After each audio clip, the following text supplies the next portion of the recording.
Okay Margaret, so you want to do oils now and have a go at oil painting for your first ever time. So I've set you up a palette of oil paints here. Oil paints, as compared to acrylics, are much heavier and usually stronger than even the heavy body acrylics. And we're going to paint on canvas this time, and you want to do a small cafe scene. So what we're going to do is, in a few days' time, when the flower gardens really come out as they will, we're going to paint the oils over acrylics. We can paint oils over acrylics, but we can't paint acrylics over oils. We can't put a plastic paint over an oil-based paint. The advantage of that will be we can paint the background very, very quickly, and then we can put these really strong, bright colours on top, which are stronger than the acrylics, to get the brightness and the vivacity of the flowers one against the other. So I've set out a couple of brushes here. This should be about all you need for this particular size canvas, and the difference in these is that they are much heavier than the acrylics, as I was saying, not only in body but in colour, but also when actually mixing. So we'll need to mix on this palette. I've used 2 pieces of Perspex here, which is the simplest way of making a palette with these, and they clean easily. I've had these for many years, an old suitcase. Ordinary white spirit, terps is fine. We don't need any other additions. If you wanted a more glossy paint, you could have some refined linseed oil, and you could use that with them, but you won't need that. But we will need to just get the consistency of ivory paint.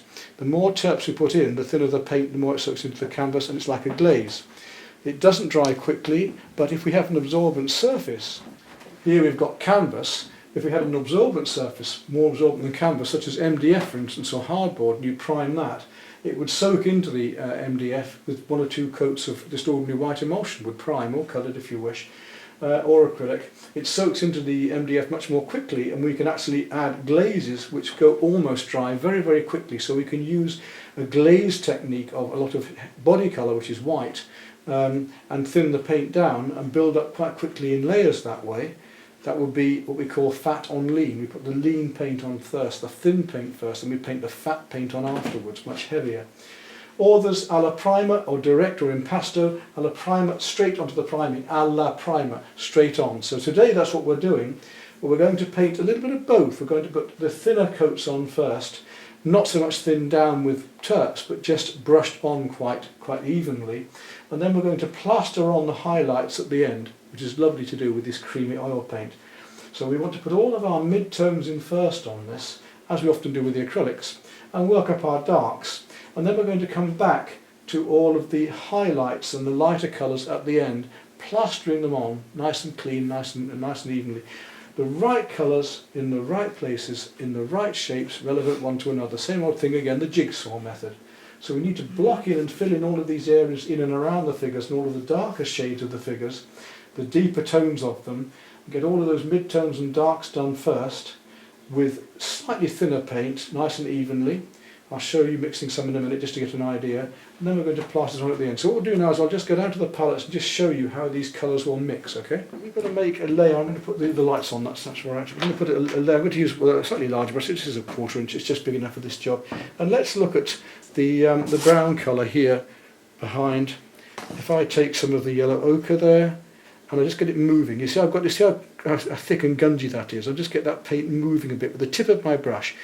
You have to have a much more delicate stroke, I think, with oils than you do with acrylics, because if we're going to lay fat over lean, if we're going to lay heavy body over that, I'll just give you an example now. If I take some white of that, I can delicately just lay it on top, look, and it will almost stay, it hardly blends in. I can just do that. But if I push a little bit harder, it will blend straight away. Okay. So there you see it staying. Yeah. So we can do that here with a delicacy of brush. That's why you don't want too stiff a brush. Too stiff a brush, like a bristle brush, and you cannot do that. It won't lay it on. Too soft a brush, and it just clogs up.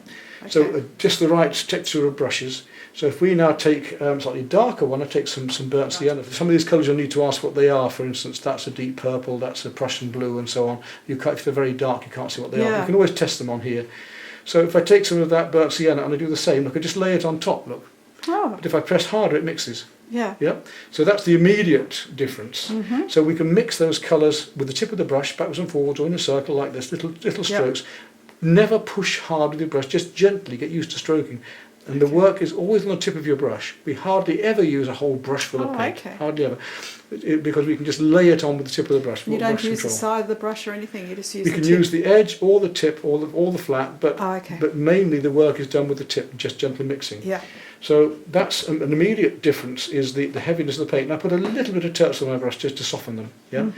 If I put a lot of terps, then we get a glaze. We get a mixture that's, look, it's just so thin, you can actually see the palette coming through it, look.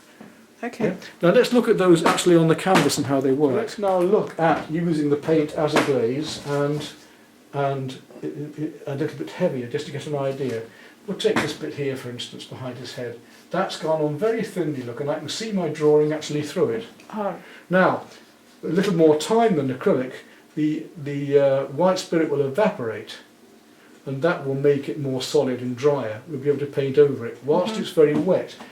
But whilst it's very wet, we have the advantage and we can glaze into it. Like I can use my finger to move it. Yeah. I can paint with my finger even, or I can blend in colours into it. So I'm going to take a little bit of umber now. This is burnt umber, and I'm going to deliberately just blend that in different strokes, ever so delicately. And don't be afraid to use your finger or other tools. Okay. We're not going to use a knife on this one. We're not going to use a painting knife. There's a little bit of green in that, so I could take a touch of green and just mix it by the side on here, and I could blend that in. But it's very delicate strokes, yeah? Now, if we want to, we can take that paint right back. We can take a rag and we can actually lift out a colour to go right almost back to the canvas. It's still going to stain the canvas slightly. So we can use the rag to lift out, we can put over. Right, now that's painting thin. That's the lean paint. Now let's say I wanted to go a bit heavier on that, even while it's still wet. If I do it delicately, I can. So what I'm going to do is deliberately go right through here with that mix. Constant to clean your palette as well. And I want to put a heavier green on there. So I'm going to now mix. That needs to dry off a little bit. You see timing is on. This is a bit like watercolour with timing. I'm going to mix a turquoise to get the paint consistency just right. So you'll notice that the turquoise green here is quite heavy. Look, it's almost like a paste.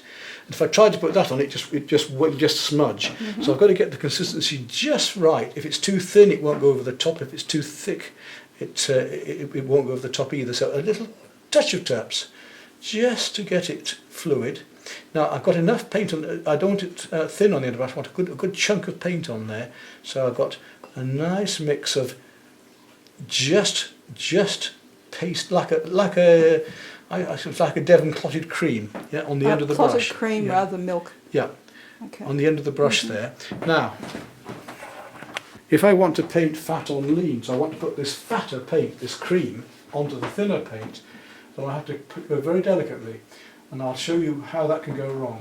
I can use the edge of the brush or the flat as long as there's enough paint on the brush. But only just almost the weight of the brush to do this. If you brush too hard, it'll blend it. So very delicately, look, you can just lay it across. Yeah, even that's a bit thin. But if I push harder, it actually mixes in. Look, and you get a mixture there.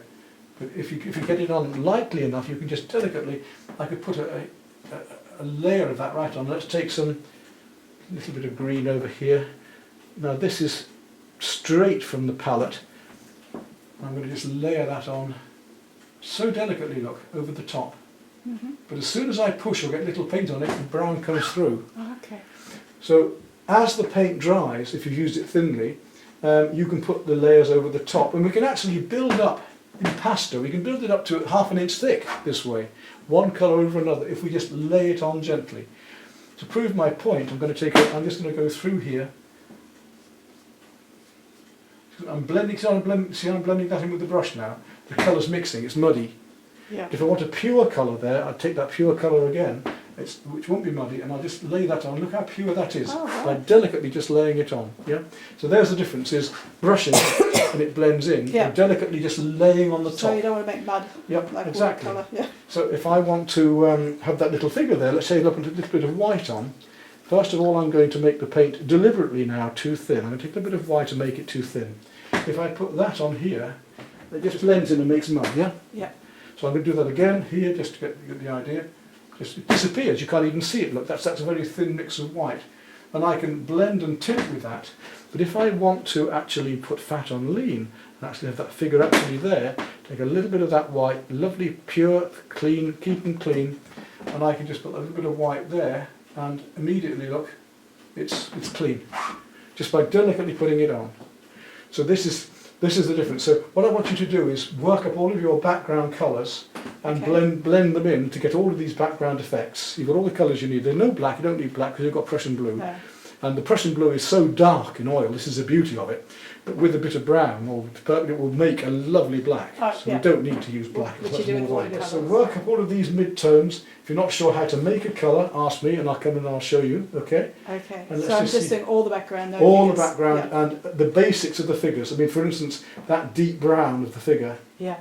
just block the whole legs in with that, Mm-hmm. block the whole of these colours in, and then we're going to come back and we'll put all the highlights on the top with a smaller brush at the end. What would you use for the floor? Has that got green? Because you don't want it to This one dirty here. grey, do you? No, with that one, Make a nice yeah, I think we've got grey? we've got a greeny grey. I think blue and purple for a start. Let's take the same. Let's take a little bit of this cobalt here. That's ultramarine. That's cerulean. That's cobalt. So I'm taking some. I'm going to take some cerulean. What's then. that? That's Prussian, and I think Oh, that's okay. purple there. Yeah. Mhm. So we'll take that and we'll put a little bit of the sap green into that colour. That'll give us that greeny colour. Now we want a little bit of warm, so we'll take a bit of the purple.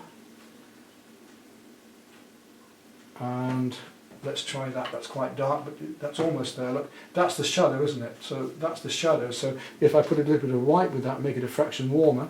Mm-hmm.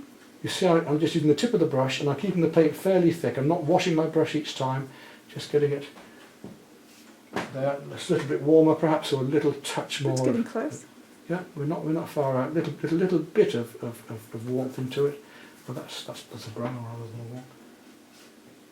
That's the wrong one. This is what we want. This one. That's it. That's better. That's it. Yeah, about there.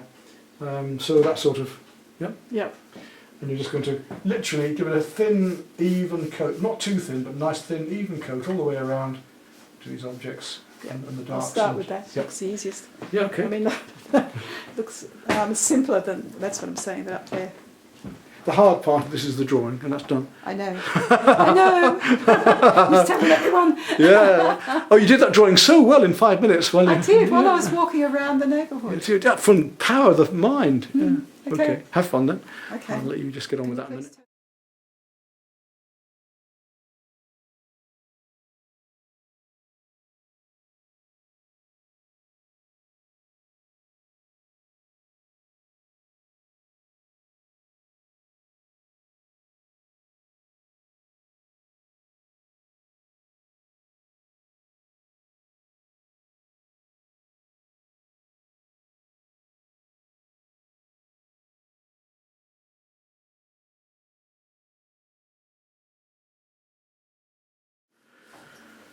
Yep, we're getting there. So we're talking about now, we've got the mid-tones and darks in, putting the highlights. You've got to find all the colours, the trousers and everything.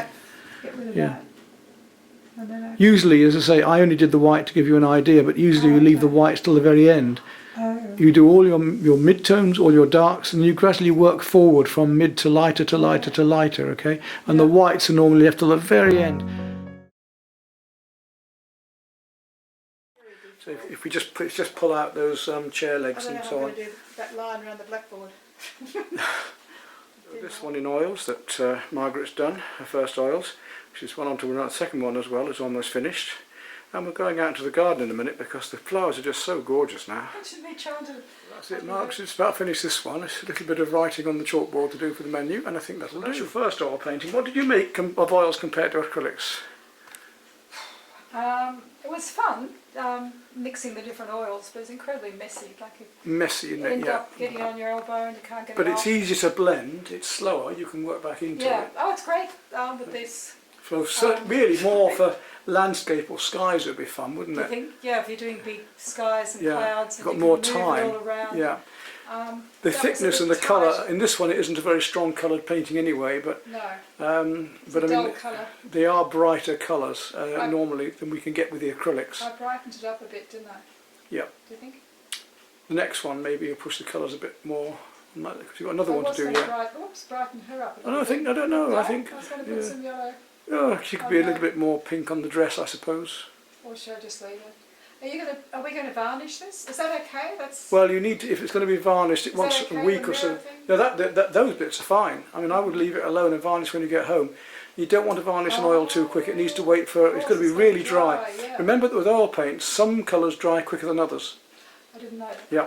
So some things like white can take, or blue sometimes, can take twice as long as another colour, which will be dry within a day, 2 days. Other colours will take a week, 2 weeks to dry. So you've got to make sure that everything is, give it plenty of time before you varnish on an oil, unless you really know what you're doing and you felt it. In this case, it wouldn't take too long because it's very thin paint, but sometimes with a thicker paint, it can even craze and crack when you put really heavy areas on. Oh, okay. Yeah. Anyway, that's great. So we'll go to the next one, the other square one. The square one. Yeah. I'm glad I'm only doing small ones. Margaret wanted to do a portrait of one of her grandchildren while she was here, and so I've helped her draw it out, and we're going to do that in oils, I think. We'll see how that goes next. It's one of her last projects. Wow! What? Teacher's pet. So we're going to use oils, we're just going to blend gently together. We're starting with yellow ochre and white, burnt sienna and white, and a little bit of cobalt blue and white, and we'll go from there.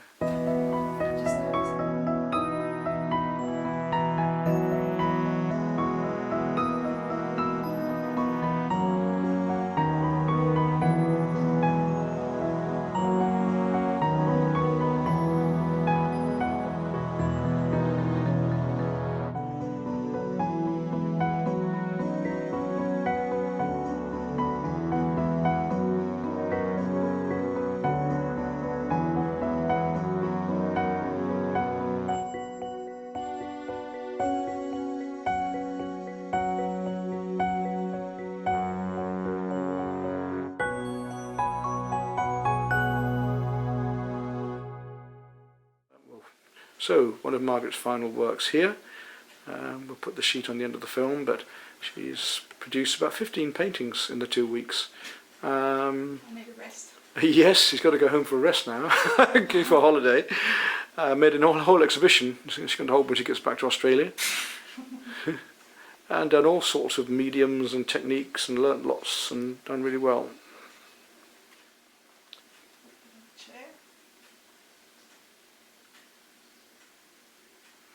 And there we go. So Margaret had a little go at oil painting.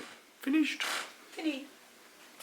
And Finished. It's a nice, bright, clear picture, isn't it, actually? The colour's better in this one than the other one, I think. I put some It's richer. orange. Yeah. Well, I always make everything brighter. Yeah. Well, yeah, but it's richer than the acrylics, I think, this one. Oh, okay. More creamy, I think, somehow. I like the creaminess of oil paint. Yeah. Yeah, You've handled it a bit better than the previous one. You're getting used to it.